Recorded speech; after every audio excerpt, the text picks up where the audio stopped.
हरे कृष्णा, जय गौर हरि।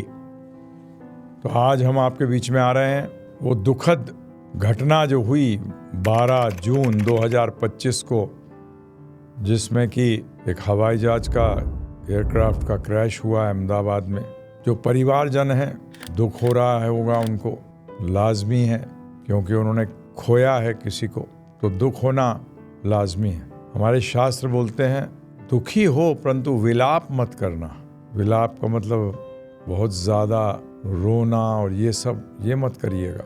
दुख होगा, वो हम मना नहीं कर रहे, परंतु हम जो आध्यात्मिक व्यक्ति हैं, जो कि हर मनुष्य को धार्मिक होना चाहिए, यदि वो धर्म के, आध्यात्म के, स्पिरिचुअलिटी के ABCD को भी जानता है, वो इस बात को जानता है कि मृत्यु ही एक अटल सत्य है। बाकी चीज़ें हों या ना हों, जैसे हमें सुना रहे हैं, कई लोग व्हाट्सएप पे हमें भेजते हैं कैसे कई लोग क्या क्या आशाएं लेकर इस फ्लाइट पे बैठे थे लंदन जाने के लिए, और वो आशाएं निराशा में बदल गईं। परंतु एक चीज़ जो कभी बदलेगी नहीं, वो है कि हर व्यक्ति को मृत्यु आएगी। हर व्यक्ति को, जो बच गए उनकी भी मृत्यु आएगी। वो आज नहीं आई तो कल आएगी। कल का मतलब फ्यूचर होता है, भविष्य में आएगी। कल का मतलब नहीं कि कल ही आ जाएगी, ये गलत अर्थ मत ले लीजिएगा। भविष्य में आएगी। जिसने जन्म लिया है उसके लिए मृत्यु ध्रुव है, अटल है। ये जो व्यक्ति थोड़ा सा भी धर्म के बारे में ज्ञान रखता है, क्लियर है एकदम। तो हम इसको कैसे देखते हैं? एक व्यक्ति जो अध्यात्म में होता है, जो धर्म का पालन करता है, धर्म को जानता है, वो इस दुर्घटना को कैसे देखेगा?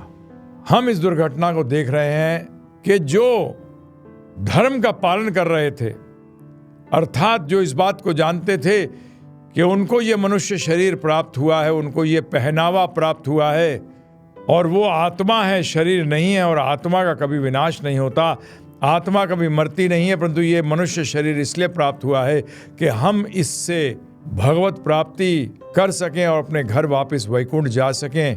इन 241 में और कई लोग ज़मीन पे भी मरे हैं, अर्थात ज़मीन पे मरने का मतलब जो वो मेडिकल कॉलेज था, हॉस्टल में मरे हैं, शरीर त्यागा है उन्हें। उनमें से जो इस धारणा से रहा होगा, उसके लिए मृत्यु से वो प्रोग्रेस कर जाएंगे आगे। परंतु जो इस धारणा से नहीं जी रहे होंगे, हम प्रार्थना करते हैं उनके लिए कि क्या प्रार्थना करें। हम तो यही प्रार्थना कर रहे हैं कि जो उनके परिवार बच गए हैं, जो उनके रिश्तेदार बच गए हैं, जो उनके मित्र स्वजन बच गए हैं, वो इस हादसा से, ये जो हादसा हुआ ना, ये दुर्घटना जो हुई है, इससे कुछ सीख लें। और वो सीख ये है कि मृत्यु कभी भी आ सकती है और हमें मृत्यु के लिए तैयार रहना चाहिए। ये फैक्ट ऑफ लाइफ है, ये एक अटल सत्य है। तो यदि आप इस दुर्घटना से ये सीख लेकर अपने जीवन के अंदर सनातन धर्म को लगाते हैं, जैव धर्म को लगाते हैं, तो जो चले गए उनको बहुत अच्छी गति प्राप्त होगी। परंतु यदि आपने ऐसा नहीं किया तो आप उनको हेल्प नहीं कर पाएंगे। आप बोलोगे उनको हेल्प कैसे मिलेगी? अगर हम धर्म का पालन करना शुरू कर दें, हम आध्यात्म को समझना शुरू कर दें और जीवन में लगाएं, तो क्या बन गए? वो आपके गुरु बन गए एक तरह से।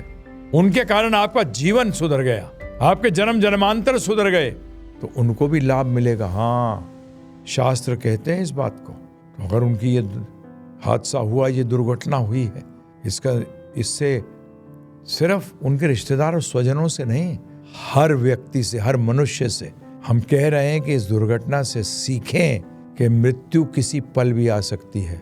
क्योंकि आपकी जानकारी के लिए विश्व में रोज 1.5 लाख मनुष्य मरते हैं। पूरे विश्व में डिवाइड कर दीजिए 241 से, कितने हवाई क्रैश हो गए हैं जी? लगाइए हिसाब। 1.5 लाख व्यक्ति, मनुष्य शरीर त्यागता है। जो आया है उसको जाना है। जब ही क्या कहते हैं, जो इतने लोग चले गए 241 वो, और अभी भी निकल रहा है कितने स्टूडेंट्स गए, वो आत्माएं चली गईं अपने कर्मों के अनुसार नया शरीर धारण करने के लिए। तो मृत्यु से घबराइए नहीं, मृत्यु की तैयारी करिए। एक अच्छा विद्यार्थी एग्जाम से घबराता नहीं है, एग्जाम की तैयारी करता है।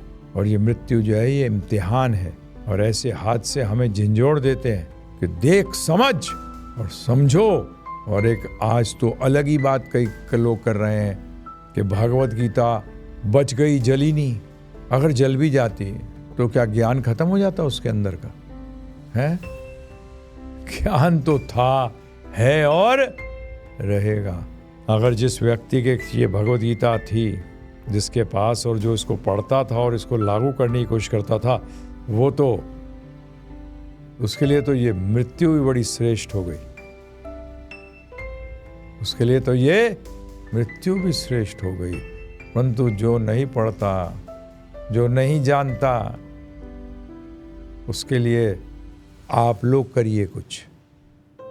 हाँ, जो आप जानते भी नहीं हो ना, इस दुर्घटना के कारण अगर आप जीवन के अंदर आध्यात्म भक्ति, कृष्ण भक्ति को लगाते हैं, राम भक्ति को अपने जीवन में लेते हैं, जिसका अर्थ सिर्फ मंदिर जाना नहीं है, परंतु राम जी की, कृष्ण भगवान की आज्ञा का पालन करना है, जो कि श्रीमद् भगवद गीता में है,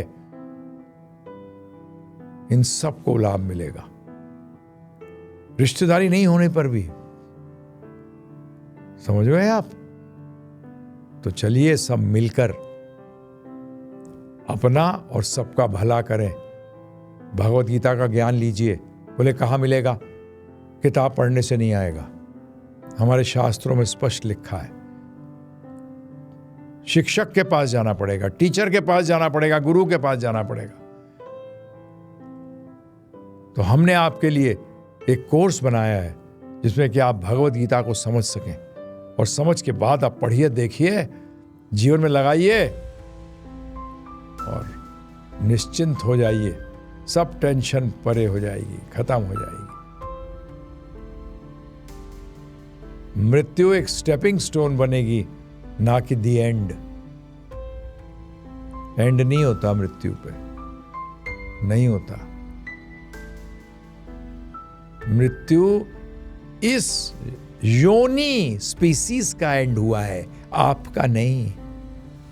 आप आत्मा हैं, आप सनातन हैं। आप अपने कर्मों के हिसाब से अगला शरीर धारण करेंगे। तो इसके लिए आप givegita.com पे जाइए, फ्री में इस ज्ञान को जानिए। कितने पैसे में? फ्री में। और अपने जीवन को सफल करिए। फिर से भगवान से प्रार्थना करते हैं कि आपका सबका जीवन आप सुखमय बनाएं। मैं आशीर्वाद कैसे दे सकता हूं कि आप सुखी हो जाएं? लोग दे देते हैं सुखी हो जाओ। कैसे हो जाऊं? पूछता नहीं कोई है। सुखी हो जा, सुखी रहे। कैसे रहूं? भगवद गीता में भगवान श्री कृष्ण ने ज्ञान दिया हुआ है कि कैसे हर परिस्थिति में भी सुखी रह सकते हो। तो givegita.com पे जाइए और अपने जीवन में फ्री में सफल हो जाइए। कैसे? फ्री में। बहुत बहुत धन्यवाद। आपका जीवन भगवद गीता का ज्ञान लें आप, और अपने आप को सफल बनाएं, सुखी बनाएं। धन्यवाद। हरे कृष्णा, जय गौर हरि। ठीक है।